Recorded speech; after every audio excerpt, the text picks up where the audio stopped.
Welcome back, everybody, and thank you for joining. If you haven't already, please like, subscribe, consider subscribing. I appreciate it.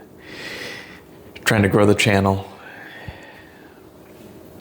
So recently, I had to get a vehicle because my last vehicle was just too much of a gas guzzler, and with the war in the Middle East, yet another war in the Middle East, gas and my financial situation, gas became increasingly prohibitive. I couldn't really travel the way I wanted to.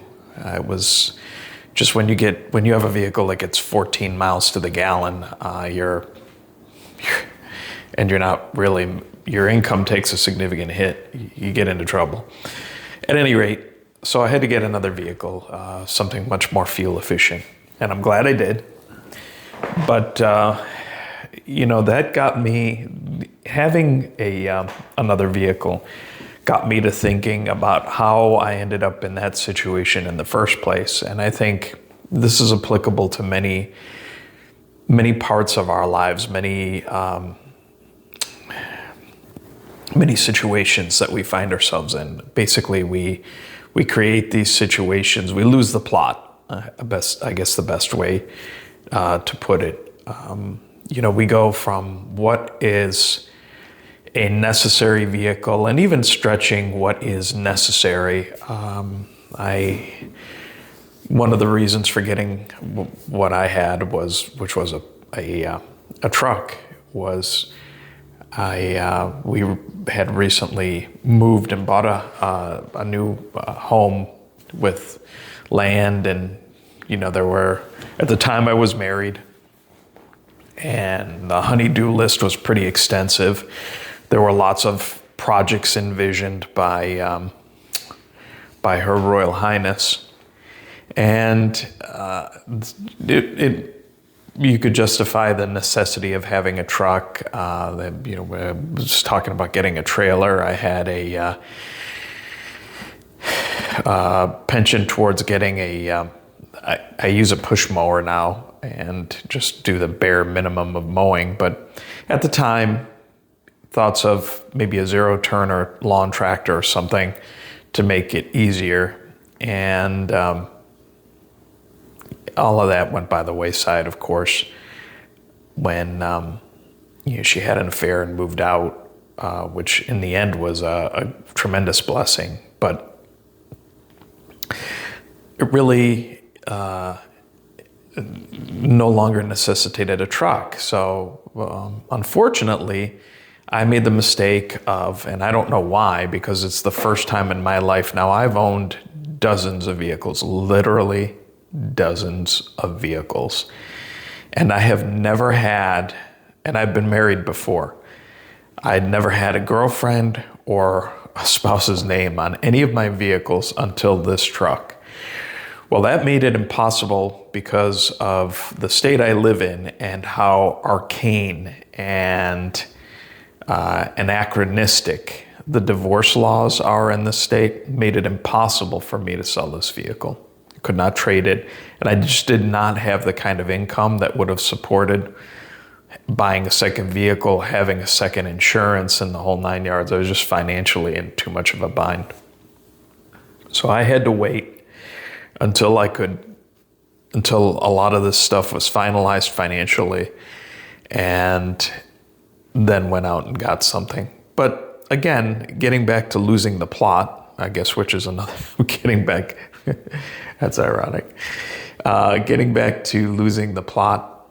So there really, even if I'd have stretched it at the time, and at the time I went back and forth between a full-size pickup and something smaller, a mid-size pickup.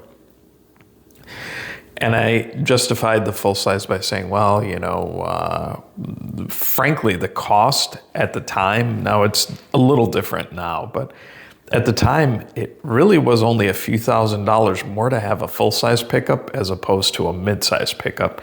Your choices were only twofold for all intents and purposes at the time I bought this truck, and I'd had it for almost 7 years. So, I mean, it's not It's not like I kept it and, I mean, I had the vehicle for almost 7 full years. You only really had 2 choices in midsize pickups. You had the Toyota Tacoma and you had the Chevy S10 GMC Canyon twins. That was it. There was really, I guess, there was the Nissan, but I've never been a Nissan person, even with the Japanese manufacturers. They always seem to have quality issues. I know people say, well, no, my Nissan's been bulletproof. I hear that all the time, but I've rented them. I've driven in other people's. I know people who have had them, and they have been an issue. I mean, they have some persistent known issues with some of their vehicles that they don't just, and that happens to every manufacturer. I don't care if it's Toyota, Rolls-Royce, Audi, whatever the manufacturer, there are issues. Most manufacturers, although that's changed somewhat recently, but most manufacturers, when they identify an issue, they kind of work to resolve it. It's been a little different in the past few years because a lot of manufacturers, including the Japanese, have been outsourcing some of their components. They've been outsourcing, or they have been going to other markets, lower cost labor markets, to produce some of their own components, even in-house. There's been an issue with metallurgy. There's been an issue with oils. Some of that is the EPA requirements, the mileage requirements. There are a whole host of issues. But typically, most manufacturers work to sort of perfect a vehicle over time. And that's why usually the best iteration of any vehicle you can buy is that final year of production before a new model comes in. And why the worst year to purchase a vehicle is the first year of production, where all the bugs are not yet known. So, but did I need a vehicle? Did I need something like that truck? In my mind, I justified it as we justify many things in our lives, but I did not truly need a vehicle like that. If I'd have been honest with myself, I would have just gotten, and at the time, I had a Honda product, Honda sedan, that I was leasing, and that's only because I was really not sure of what I wanted to purchase. I don't typically lease vehicles, I buy them. And I usually hold on to them, not for a long, long time, but a medium amount of time. And I'm not a person who may trade every year or every other year, but I'm usually keep them for a while, get them out of payments, and get the best years out of them. Sometimes keep them longer, sometimes not if it's a vehicle that I don't particularly care for or that's problematic. But I had leased this Honda product, and it was a good car. It was kind of on the smaller side. At the time, I had a job where I was doing traveling, so it was good. I was getting about 28, 30 miles to the gallon, somewhere between 28 and 30. I find that Honda oversells their gas mileage. I found that with some of their other products. It's not that they don't get good gas mileage, it's just not usually as advertised. And I've heard that from other folks too, even with things like their hybrids. So I find that they kind of do that, where other manufacturers don't. I think Toyota, Mazda, some of the other Japanese manufacturers, actually, you end up getting better gas mileage than what is advertised, interestingly enough.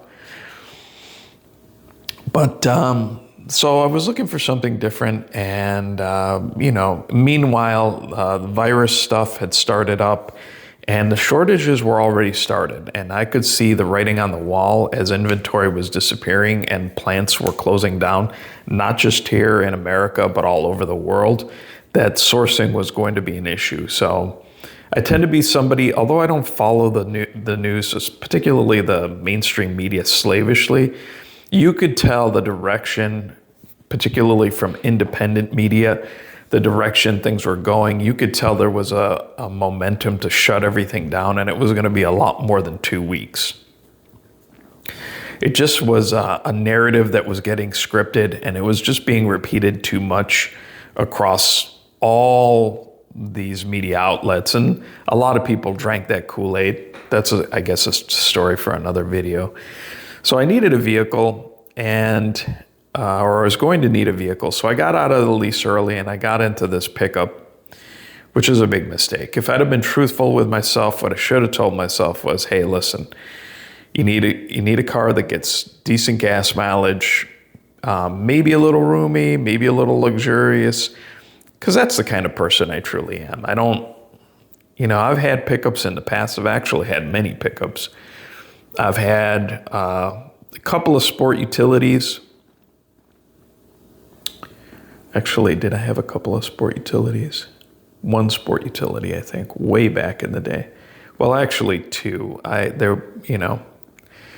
One that was a truthful sport utility that my ex drove, and one that was one of these compact utilities that I had that I disliked from the get-go. But anyway, typically I have something that's more sporty, that's more luxurious, that's more my style. And frankly, that's what suits my lifestyle and always has. And when I deviate from that, I'm just not happy. And that should have been really, if I'd have been honest with myself, what I should have told myself. But as we often do, whether it's relationships, whether it's jobs, whether it's where we're going to live, we talk ourselves into things that really aren't the best for us. And that's a situation that, we have to confront, all of us. And when we stretch the truth, when we stretch beyond what is truly logical and rational, we get into trouble. At any rate, I think I don't want to keep going too long on this. I think it's longer than I really wanted it to be anyway. I appreciate anyone who watches these videos, anyone that takes a chance and subscribes. I do truly appreciate all of you. I will see you down the road, and be safe out there.